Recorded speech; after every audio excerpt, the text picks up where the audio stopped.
شاهد تفاصيل مرض رامي جمال المخيف الذي سيغير شكله تماما في تحير من الأطباء لعلاجه. مصادر مقربة تكشف طلاق زوجته الفنانة المعتزلة بعدما تأكدت من سوء حالته وتخليها عنه في اللحظات الأخيرة. لم تصدق من زوجته الفنانة المعتزلة التي انتظرت هذه اللحظة لكي تعود للغناء مرة أخرى. شاهد الفيديو للنهاية لتكتشف أسرارا جديدة.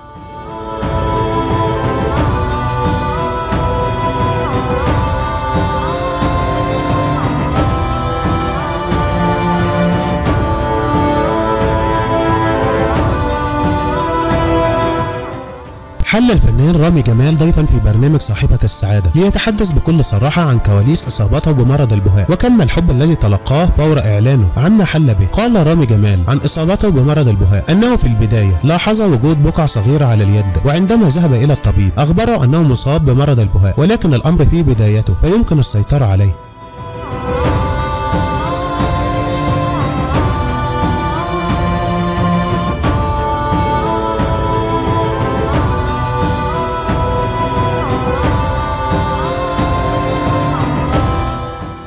وأضاف رامي جمال أنه تلقى أكثر من 20 دواء وتردد على عدد كبير من الأطباء، ولكن للأسف رغم كل ذلك وجد أن بقع يده بدأت في الاتساع، الأمر الذي أحزنه بشدة، وشعر أنه في طريقه لإنهاء مشواره الفني والعودة مجددا لمسقط رأسه المنصورة، خاصة بعد أن لاحظ أن البعض يرفض مصافحته ظنا أن المرض معدي ومن الممكن أن ينتقل له.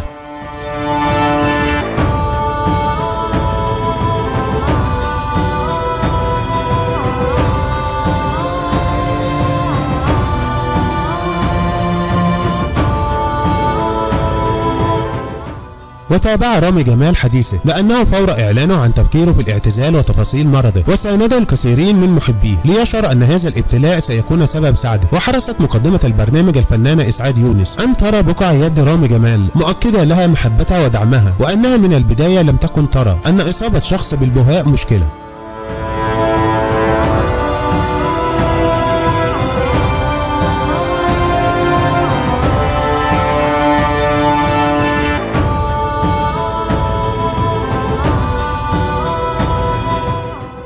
من جهة أخرى تحدث رامي جمال عن زوجته ناريمان وسبب ابتعادها عن الغناء بعد أن تزوجا، مشيرا إلى أنه قبل أن يتم الزواج عرض علي الاختيار ما بين اعتزال الغناء والزواج أو مواصلة مشوارها الفني ويظل أصدقاء، فاختارت الابتعاد عن الوسط الفني والزواج به.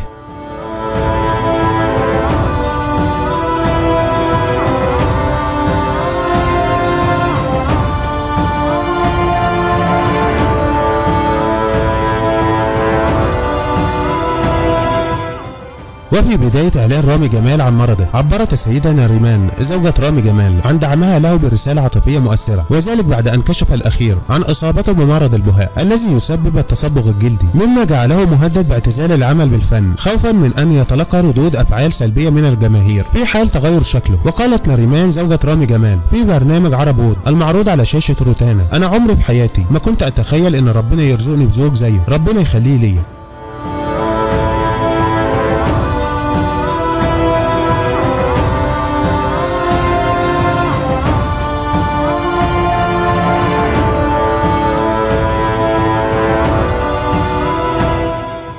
رغم هذا الكلام المعسول المليء بالمدح لزوجها، إلا أن هناك جانب مظلم كشفته مصادر مقربة من المطرب رامي جمال، وهو نشوب خلافات حادة بينه وبين زوجته بسبب إصرارها الرجوع إلى الغناء مرة أخرى وتخليها عن وعدها له بالاعتزال والتفرغ لشؤون منزلها، إلا أن مرضه شجعها على عدم الاحتفاظ بهذا الوعد.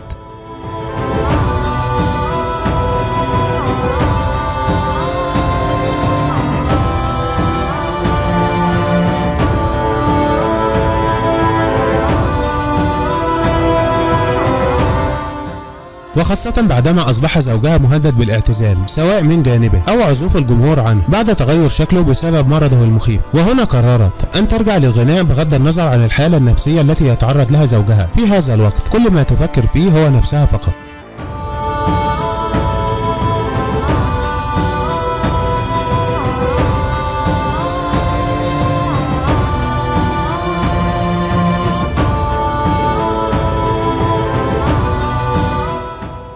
وقد قابل الفنان رامي جمال هذا القرار بالرفض التام وعدم رغبته رجوع زوجته للغناء، وهذا كان شرطه الأول واتفاق بينهم قبل الزواج. فقابل هذا الرفض طلب زوجته الانفصال، مما سبب هذا الأمر صدمة كبيرة للفنان رامي جمال، مرضه من جهة وطلاق زوجته من جهة أخرى.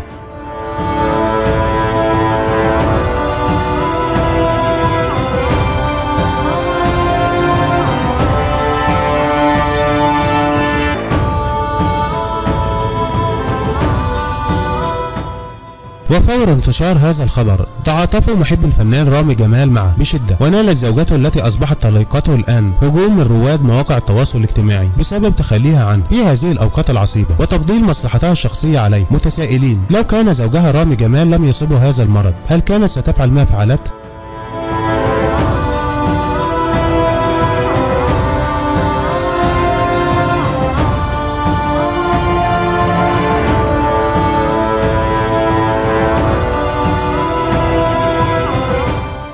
من جهة أخرى نشر الفنان المصري رسالة مطولة يشكر فيها زملائه المشاهير ولم يذكر فيها زوجته، وذلك بعد أن تلقى موجة هائلة من المساندة والتعاطف رفعت معنوياته بشدة وجعلته يقلع تماما عن فكرة الاعتزال، حيث كتب عبر حسابه على انستجرام كلمة شكر قليلة على مشاعركم وعلى رقي كلامكم وعلى الوقت التي ضيعتوه علشان تحسنوا الصورة المظلمة اللي كانت في عيني. أنا بقيت شايف الابتلاء ده هدية من ربنا علشان أشوف الحب ده، والله دموعي ما بقتش تقف وأنا بشوف كلامكم.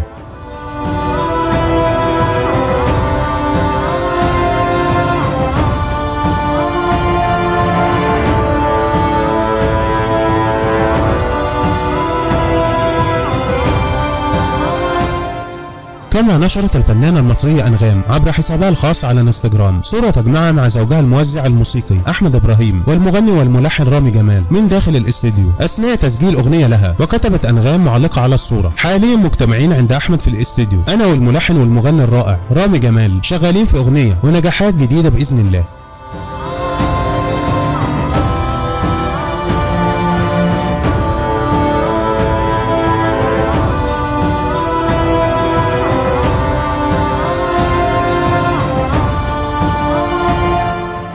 وجاءت التعليقات إيجابية ومشجعة في مجملها بين تمني الشفاء العاجل لرامي جمال والدعاء له بالتوفيق والنجاح في عمله كملحن موسيقي ومغني. وكشف رامي جمال إصابته بمرض البهاء منذ فترة من الوقت، الأمر الذي يدفعه مع كل ظهور إعلامي له أن يحاول إخفاء آثاره من جسمه، ورغم محاولته المستميتة للعلاج باءت كل المحاولات بالفشل.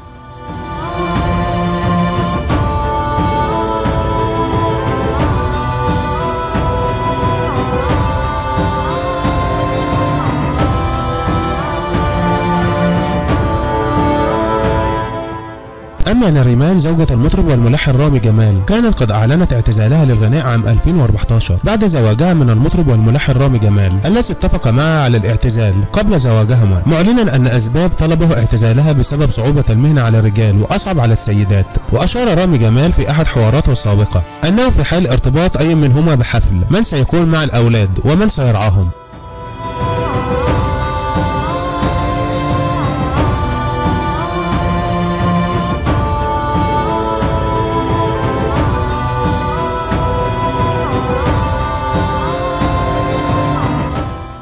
وأكد رامي جمال أن زوجته نريمان اتخذت قرار الاعتزال كشرط أساسي للزواج منه، خاصة أن بينهما قصة حب كللت بالزواج والتفاهم أساس علاقتهم. في هذا الألبوم نستعرض معكم صور نريمان زوجة رامي جمال التي أشعلت مواقع التواصل الاجتماعي.